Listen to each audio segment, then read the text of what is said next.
민주당이 주진우를 코너로 몰고 있습니다. 더불어민주당 강북구 의원은 거액의 재산 증식 의혹을 받는 국민의힘 주진우 의원을 향해 자신의 도덕성을 검증 못하면 인사청문특위위원회에서 사임하라고 주장했습니다. 강 의원은 18일 자신의 페이스북을 통해 의원님은 김민석 국무총리 후보자의 재산을 궁금해 하시는데 제가 볼 때 의원님의 재산 증식이야말로 의혹 덩어리라며 질문 공세를 했습니다. 먼저 강 의원은 주 의원에게 70억 원 재산은 어떻게 만드셨냐고 물으면서 검사 연봉이 1억 원대 정도에 불과하고 변호사 생활도 2년 반에 불과한데 재산이 70억 원이다. 문제될 게 없다 하셨으니 세부적인 자료를 제시해 소명하라고 요구했습니다. 그러면서 강 의원은 이어 주 의원의 아들이 조부로부터 증여받은 재산의 증여세 납부 내역을 공개하라고 말했습니다. 그는 조부가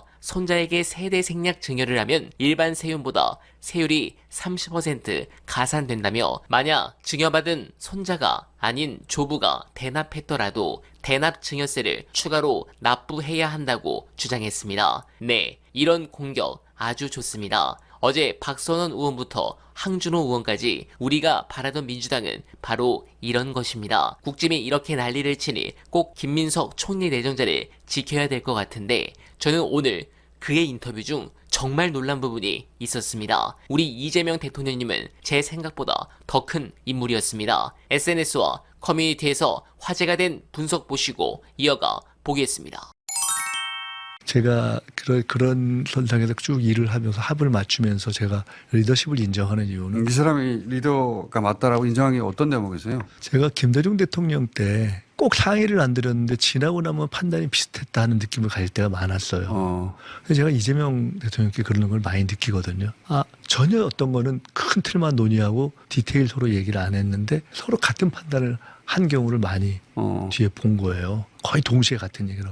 그런데 제가 왜 리더십을 인정하냐? 저보다 판단이 빠르고 저보다 결정이 신중해요. 신중한데 어떻게 빠르죠? 판단이라는 것은 네. 직감적인 게 있는 거죠. 그렇죠. 사실 딱 보고 감이라는 게 오잖아요. 그렇죠. 근데 그렇다고 해서 꼭 바로 그때 결정하지는 않잖아요. 그렇죠. 검증하지 않습니까? 그러니까 저도 비교적 그런 감이 있다고 생각하는 편인데 돌이켜보면 여러 가지 사안들에 있어서 가령 우리가 중도 보수론 이런 거를 제기한다든가 하나의 예예요. 또 다른 여러 가지 사안들에 있어서 저희 내부에서 결국은 저희 당 전체에서 가장 판단이 빠른다는 저는 생각을 한 적이 많아요. 이재명 대표가 대표 예를 들어 시절에 금투세 정책에 있어서 금투세 같은 것들을 뭔가 손을 봐야 된다라는 것을 내부에서 그렇게까지 민감하고 중요하게 생각 안 할 때 먼저 문제 제기를 했어요.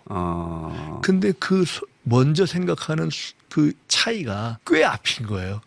근데 제가 별로 문제를 느끼지 못했던 때 문제 제기한 경우가 많아요. 그러니까 저보다 빠른 거죠. 물론 어떤 경우 때는 제가 더 먼저 생각하는 이슈들도 있을 수 있어요. 근데 그런 중요한 이슈들에 대한 본능적인 직감이 빠른 경우가 많고 근데 최종 결정을 하는 데 있어 저도 비교적 신중하게 하려고 저도 꽤 보수적인 판단을 하는 사람이거든요. 특히 선거를 이런 거 할 적에는. 근데 대통령은 어떤 결정을 해야 되는 데드라인에 마지막까지 10의 결정을 되면 9.99까지 씁니다. 스타일이. 풀로 마지막까지 쓰고 또 하나는 늘 소위 레드팀을 두는 게 습관이 돼 있는 분이에요. 그래서 꼭 하고 자기가 듣고 싶은 얘기만 듣는 게 아니고 항상 레드팀을 지정하고 꼭 레드팀을 이야기를 마지막에 청하고 가급적 토론이라는 게 일방화되지 않도록 하는 분위기를 만드는 것의 중요성을 아는 분이에요. 근데 저는 그것이 어떤 과정을 통해서 저분이 저런 식의 리더십 스타일을 익혔지 하는 것을 생각해 볼 때가 있는데 어쨌든 성남과 경기도지사 도정을 통해서 그런 걸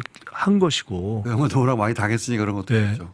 물론 이것과 다른 예를 들어 과거에 계곡 문제를 해결하는 그런 어떤 현장 돌파력 이런 것은 별개입니다. 그런 것은 이재명 특유의 많이 사람들이 대중적으로 접한 하나의 영역이 있는 거고 제가 말씀드린 제가 지켜보면서 가까이서 본 다른 영역인 거죠. 이걸 오히려 조금 더 실제로 리더십이 높은 차원에서의 얘기를 최고 지도자로서의 이걸 보면서는 감이 빠른데 최종 결정을 늦게 신중히 하고 레드팀의 글을 꼭 듣고 그 사실은 어렵거든요. 그게. 어렵죠. 어려워요. 이건 많이 사람들의 결정 과정을 보는데 마지막까지 시간을 풀로 쓰기가 어렵습니다. 그 전에 하는 경우가 많거든요. 근데 그 마지막까지 쓴다는 것의 의미는 마지막까지 자기 판단을 열어놓는다는 뜻이에요. 그러니까 내 판단이 어느 정도 직갑이 있지만 경우에 따라 그걸 변경시킬 수 있다고 열어놓고 그것을 할 수 있는 제도로서의 레드팀이라는 것에 자유를 주고 저는 그것을 가장 핵심적인 말씀대로라면 정말 훌륭한 리더인데 의사결정 과정이 굉장히 그것이 중요하다고 생각합니다. 그래서 그거는 저는 이렇게 표현돼 같이 일했던 상당수의 사람이 저는 그 점을 인정하는 것이 아닌가 이렇게 봅니다. 정청래 의원도 비슷한 얘기를 하긴 했어요. 다른 방식으로 막 표현하긴 했지만 예. 쭉 다른 사람 얘기를 듣고 다른 사람이 하는 얘기를 듣는 걸 보고 있으면 아, 이게 먹혔구나 설득됐구나 생각하게 될 만큼 경청해 준다는 거죠. 그게 물론, 이제 마지막까지 듣는다는 물론 얘기죠. 그렇게 해서 경청해서 변경시키는 경우도 있고 다 듣고 자기 생각대로 하는 경우도 맞아요. 있겠죠.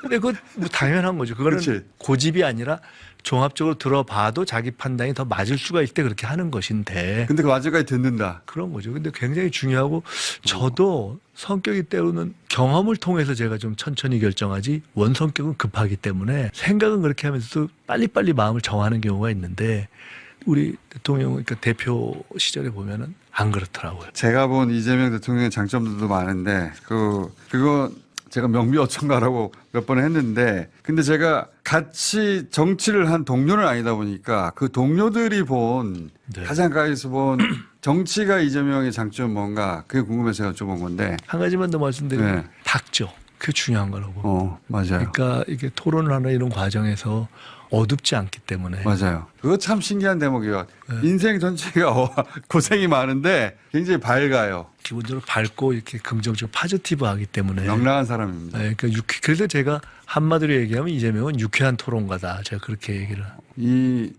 지금 G7 가가지고 다른 정상들을 만날 때 표정을 잘 보시면 명랑해요.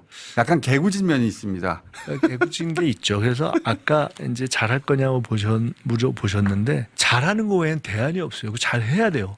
그래서 무조건 제가 이런 얘기를 하는 겁니다. 야당도 네. 한 2년은 좀 봐주고 도와줘야지. 못하면 그다음에 평가하면 되잖아요. 야당이 그럴 리가 없죠. 국민의힘이. 하여간 그렇게 되도록 인내심을 갖고 하겠습니다. 네, 공감합니다. 김민석 총리 내정자께서는 꼭 이 사태를 기억해 주시길 부탁드립니다. 법을 지킬 생각도 양심적으로 살 생각은 1도 없으며 밥 먹듯이 불법을 저지르는 인간들이 우리 쪽에 대해서는 흠도 안 될 부분을 마구마구 키워 의혹, 비리라고 떠들어댑니다. 그 중심에는 당연 언론이 있습니다. 이 대통령께서 직접 지시하셔서 언론을 때리기는 매우 부담스러운 부분입니다. 언론개혁은 민주당이 입법으로 시작해야 합니다. 반드시 이번 정부 내에 확실한 언론개혁 입법을 완성하길 간절하게 바라며 어날바는 오늘도 최선을 다하겠습니다. 여러분 고맙습니다.